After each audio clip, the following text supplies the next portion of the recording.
পুরুষ মানুষের ভালোবাসা কখনো দেখা যায় না, দেখা যায় শুধুমাত্র তার দায়িত্ব।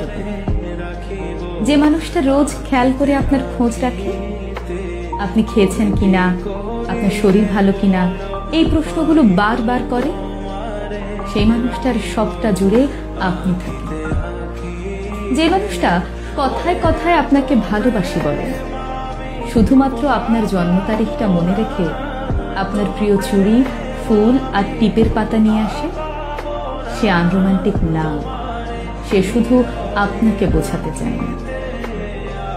আপনি সারাদিন অনলাইনে না থাকলে যে মানুষটা বাহানা করে আপনার কণ্ঠস্বর শুনতে চায়, অযথাই ফোন দিয়ে আপনাকে রাগিয়ে দেয়, সেই মানুষটা আপনাকে অবহেলা করে না, বরং আপনাকে প্রচন্ড মিস করে।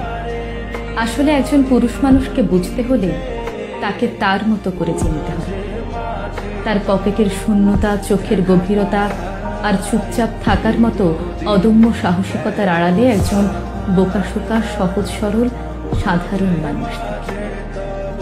মেয়েরা অভিমানে সবকিছু বলে দিতে পারে, একজন পুরুষ তা পারে না, কারণ আপনি তার ভালোবাসার আগে আপনি তার দায়িত্ব, যাকে সে সারা জীবন নিজের কাছে আগলে রাখতে চায়। শুধু মুখ ফুটে বলতে চায় না তার ঠিক কতটা জুড়ে আপনি রয়েছেন।